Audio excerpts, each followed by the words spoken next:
Hello everybody, my name is Janvi. Welcome back to my YouTube channel and thank you for showing so much love towards my previous video. I'm really grateful for that. And today I'm going to give you 8 reasons to read the brilliant book called The Namesake by Jhumpa Lahiri. Here's the book. The book is based on the life of a Bengali family, the Gangulis, who are living in the US. The very first scene in the book is an expecting Ashima, who is Ashok Ganguly's wife, Ashima Ganguly. She's expecting a baby and she's making a jhalmuri for herself. Jhalmuri is a bhel-like snack that is sold on the streets of Calcutta. Jhalmuri is that one item that has been consistent throughout Ashima's pregnancy cravings. And not only does she enjoy the jhalmuri, she also misses her family back home in Calcutta because of that jhalmuri. Though Ashima is extremely happy of the fact that she's going to be a mother soon, she's also equally terrified of having to raise her child in a foreign land without the support of her family or her relatives or her parents. She just feels really homesick and absolutely restless without having her family around her when she's going to deliver her first baby. 2 pages later, we see Ashima delivering a beautiful baby boy. Now, as per the rules of the hospital wherein she has delivered the baby boy, they have to fill in the birth certificate form, and in that form they have to mention the name of the boy.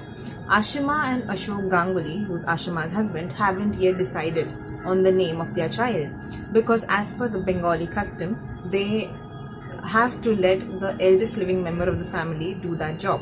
Ashima and Ashok wait for their great-grandmother to send a letter which has their boy child's name in it. Now, the letter gets lost in transit and here they have to name their boy child something. The nurse who's attending Ashima suggests that they should name their child after someone who means a lot to them.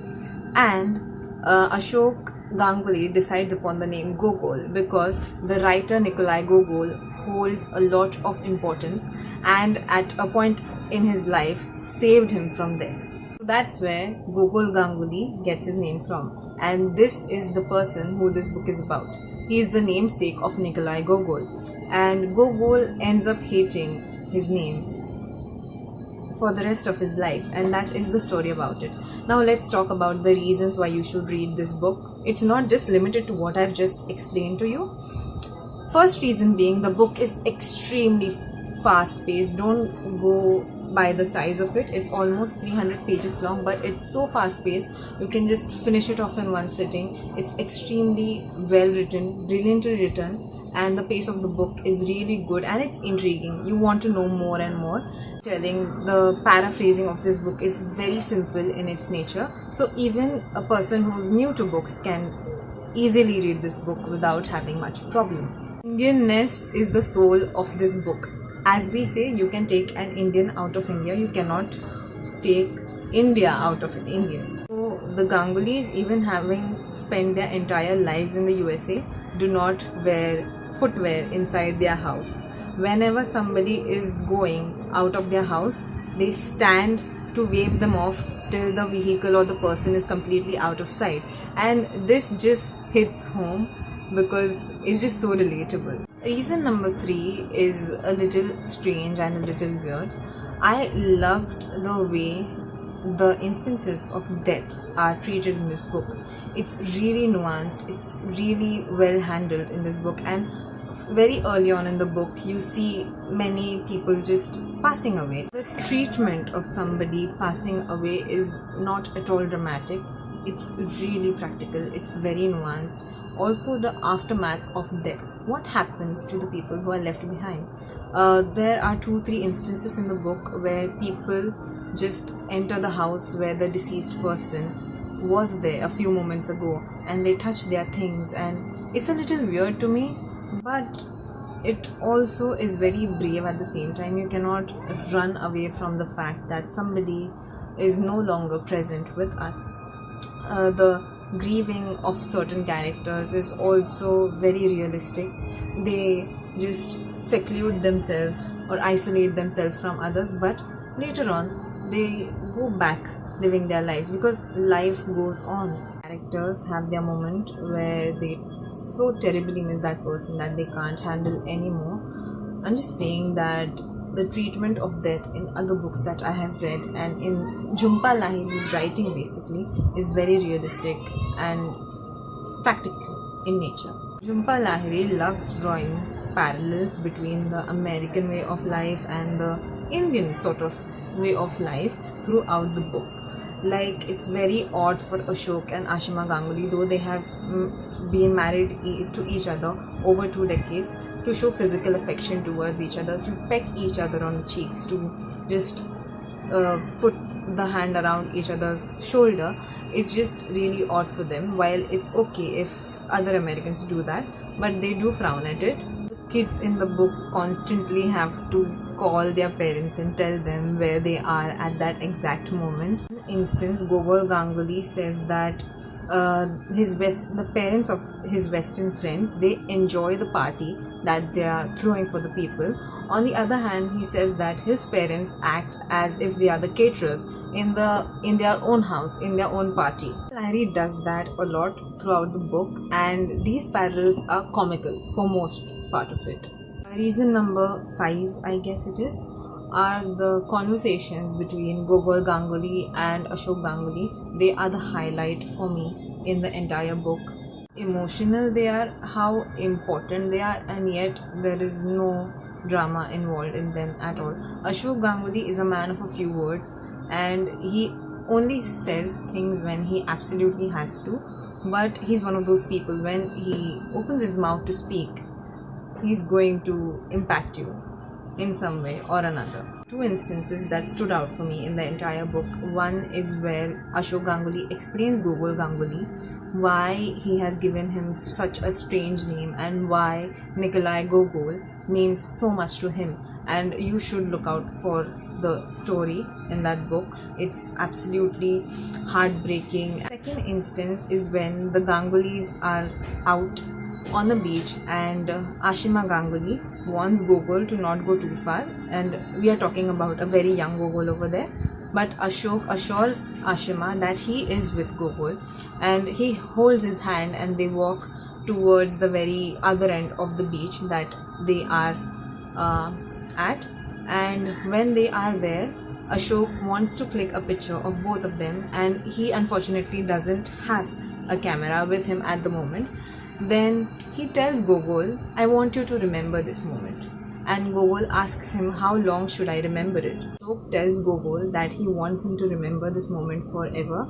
And you read this bit and it actually starts hitting you in the later half. The moment is just so special and so innocent. Reason number 6 are the female characters of this book. There is Ashima Ganguly, and there is another character whom I can't really name, it would spoil the book for you. And let me tell you, Jhumpa Lahiri is known for writing rebellious, independent, strong-headed female characters, and Ashima was very unlike it. So while I was initially reading the book, I was very disappointed. Ashima is very traditional, very conservative, and she does the things that she has been told to since ages. And then there is this other woman who I was on the lookout for, who is rebellious, very strong-headed, does things irrespective of what people think. So she has drawn 2 parallels, and though she tends to show one character in a good light and one in a bad, I love the way she writes her female characters. Number 7 is Ashima Ganguly herself. She is one of the very well written female characters that I've come across recently. She is every Indian woman that is out there. The way she tries to go about in this foreign land in America and tries to make her home. The way she is fortunate to find a butcher who peels the skin off the chicken, which is not a common practice in America. They eat their chicken with their skin on. She is really thankful to him and thanks him many times for going an extra step and doing this for her. Even after spending 2 decades in America, she is not ready to call that country her home. Her home is and will be Calcutta forever.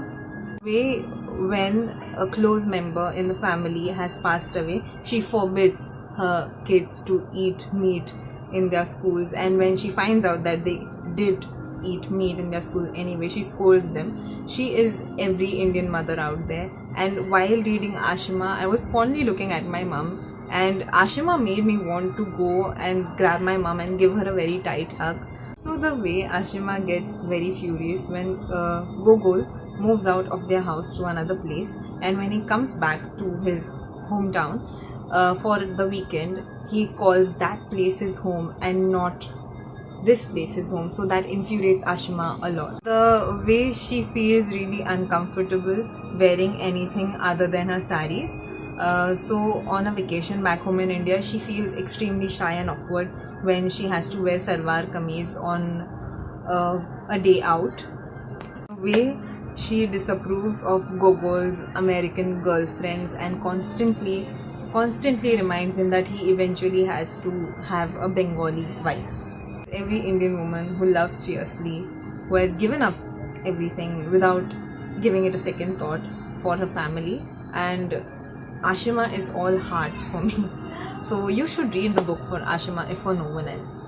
Eighth and the last reason is Gogol Ganguly himself. He hates his name, just like he hates his identity. The name Gogol is very Russian. It's not Indian enough.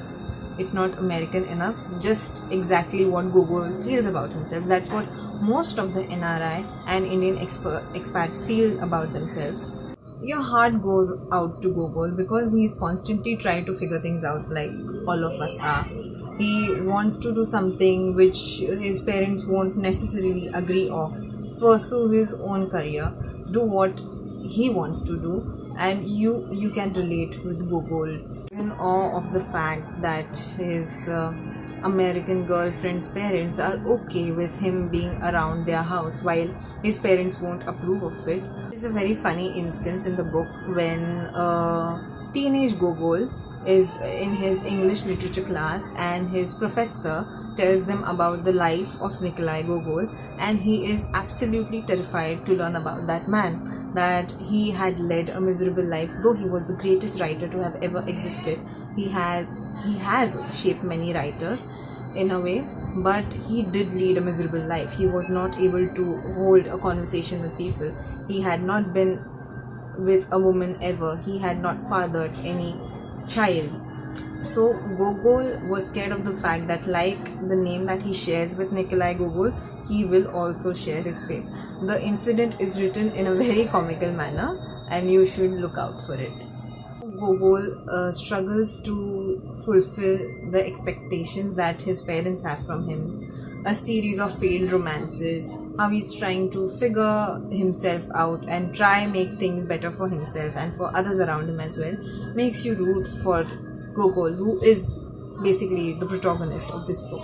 So these are the reasons I had to give you to read the book. I hope you do read this book and that you like it. If you have seen my video till here, thank you for watching. Alvida for now. Take care and bye. Keep reading.